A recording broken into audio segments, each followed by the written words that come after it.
जितने चैनल को देखिए, हम समझते अभी किसी चैनल के होंगे, जहाँ देखिए हर चैनल हिंदू मुस्लिम यही बात चिल्ला रहा है। मानवता खतरे में है, मानव समुदाय खतरे में है, इसकी चर्चा कोई धर्म नहीं करता है। श्लोक में कहता है कि वेदानुधरते जगन्तिबते भूलोकमुद विव्रते दैत्यम दारयते वलिम चलते छत्रक्षम कुर्वते पौलस्तम जयते हलम कलयते कारुण्यमातन्वते म्लेच्छानुमूर्छयते दशाकृति कृते कृष्णाय ब्रह्म नमः।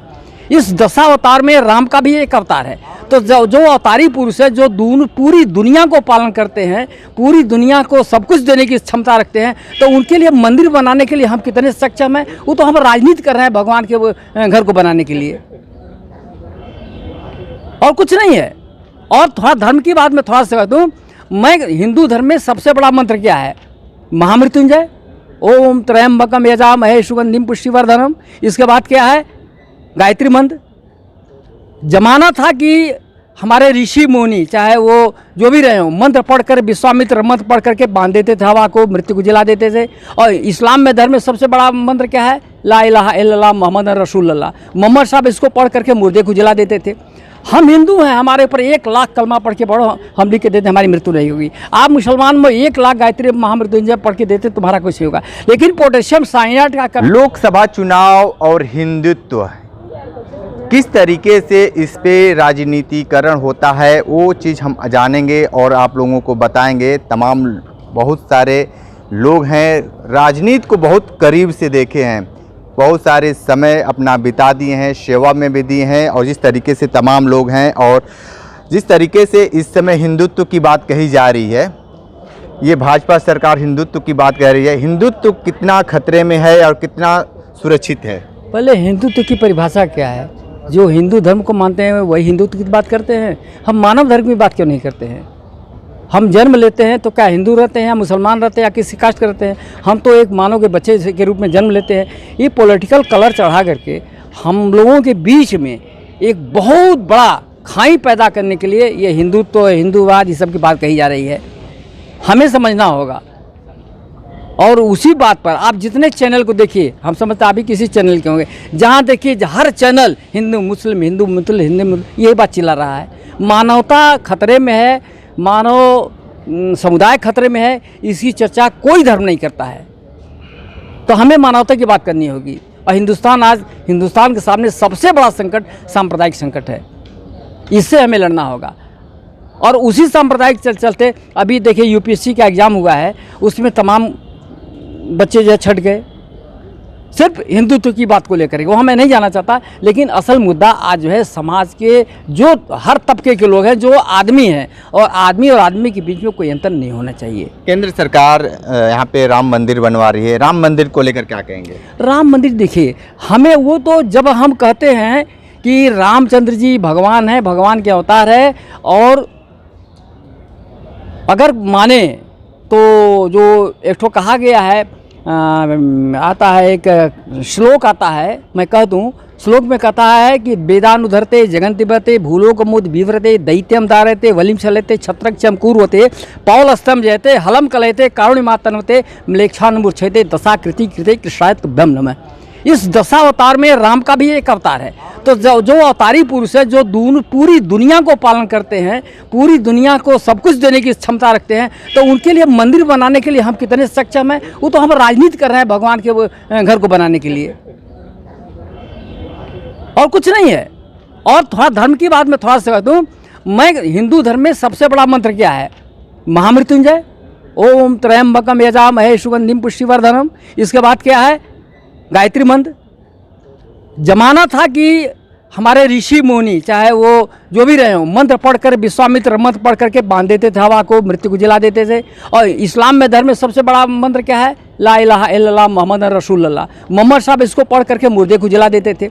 हम हिंदू हैं, हमारे ऊपर 1 लाख कलमा पढ़ के पढ़ो, हम लिख के देते हमारी मृत्यु नहीं होगी। आप मुसलमान में 1 लाख गायत्री महामृत्युंजय पढ़ के देते, तुम्हारा कुछ नहीं होगा। लेकिन पोटेशियम साइनाइड का कैप्सूल एक हम खिला देते हैं, तो वहाँ पर क्या हिंदू, क्या मुसलमान, क्या जानवर, क्या बकरी, क्या बकरा सब मर जाएगा। तो मैं कहता हूँ कि इस कसौटी पर कसो कि गायत्री मंत्र, महामृत्युंजय मंत्र सही है, कलमा सही है या पोटेशियम साइनाइड सही है, ये समझने की बात है।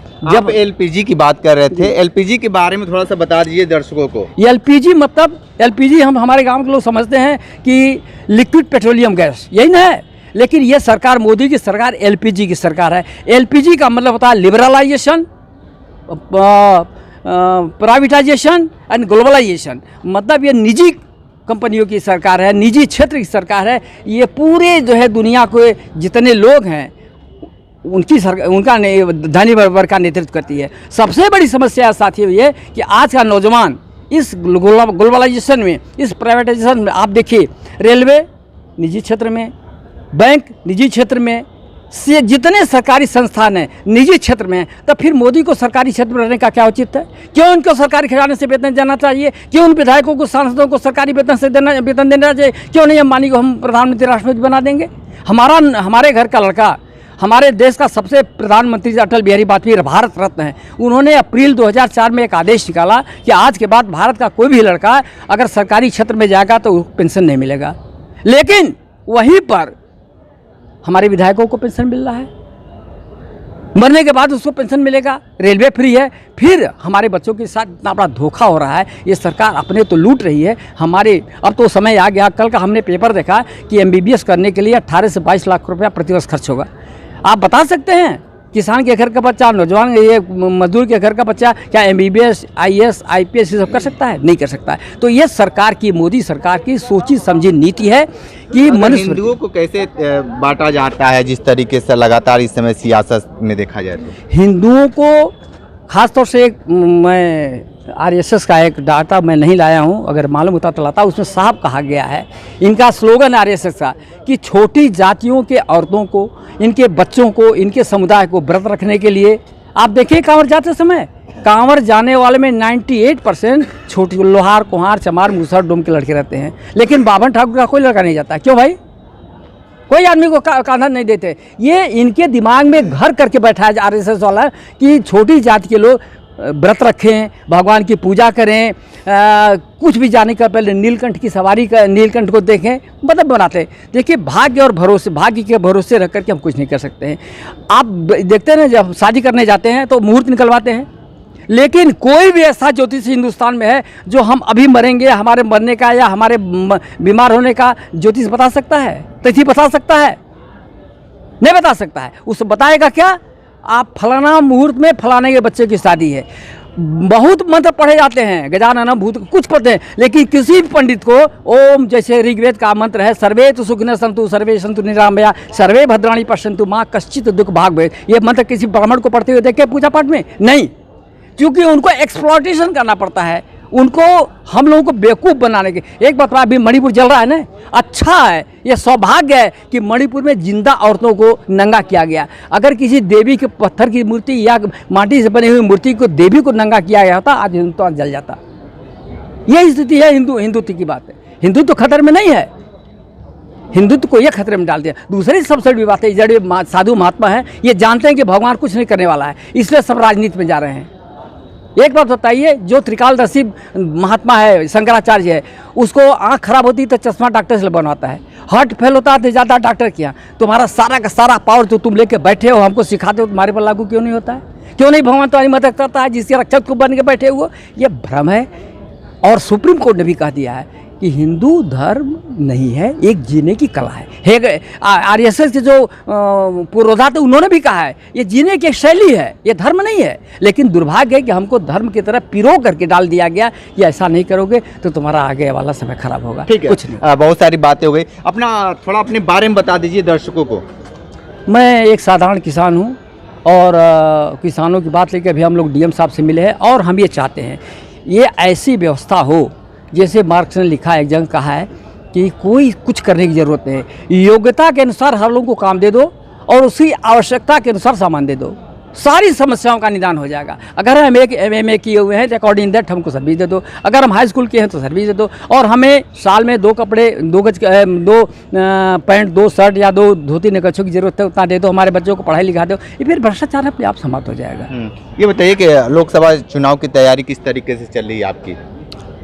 देखिए, अभी तो सबसे पहले मैं आपके चैनल को धन्यवाद देना चाहूँगा और मैं प्रजापति शोषित समाज संघर्ष समिति का राष्ट्रीय अध्यक्ष छदीलाल निराला।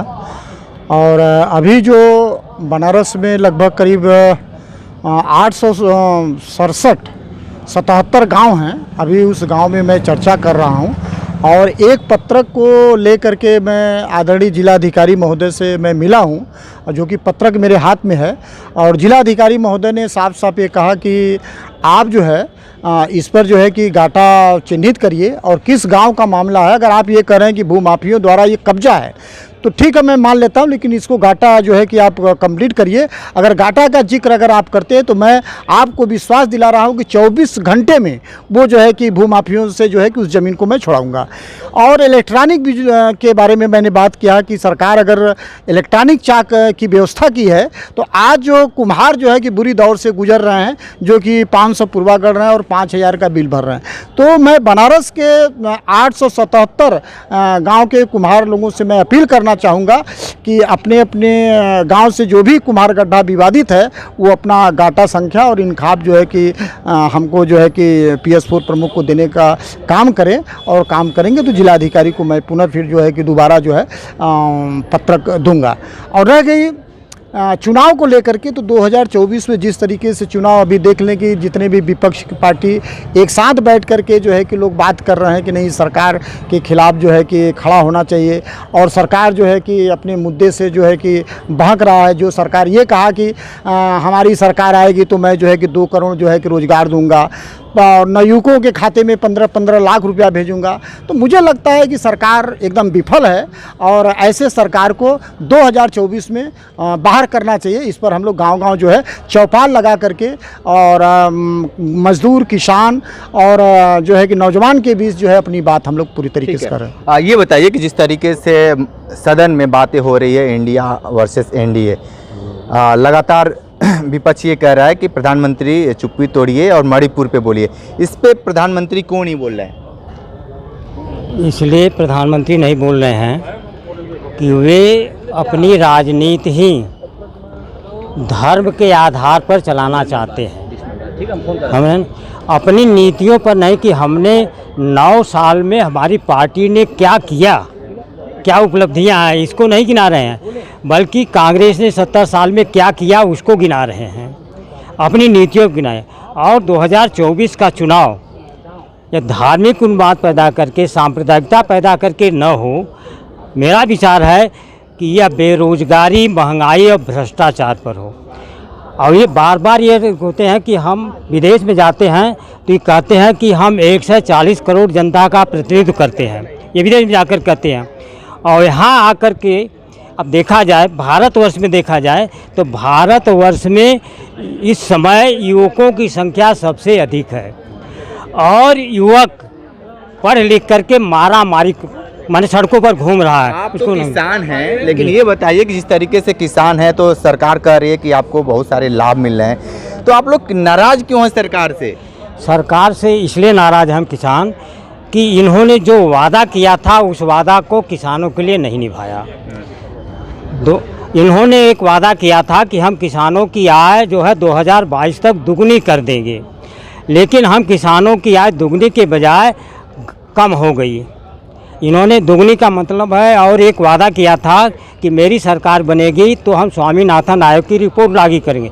स्वामीनाथन आयोग की रिपोर्ट है C2+50, माने किसानों का उत्पादन में जितनी लागत आती है उस पर हम 50% जोड़कर दे रहे हैं। हमारी सरकार से नाराज़गी इस बात को है कि हम किसान न्यूनतम समर्थन एक मिनट में बात करें, थोड़ा सा पोस्टर की तरफ पढ़ लीजिए और थोड़ा सा सहयोगी मेरा दिखला दे कि ये पोस्टर पे क्या दिखला है। पोस्टर को पढ़िए और थोड़ा सा बताइए कि जो प्रधानमंत्री और योगी आदित्यनाथ का ये जो पोस्टर लगा है, कितनी ये धरातल पे ये बातें हैं सही?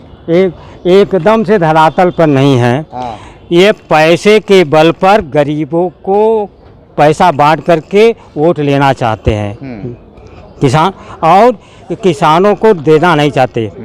समझ रहे ना, C2+50 बताई दिया।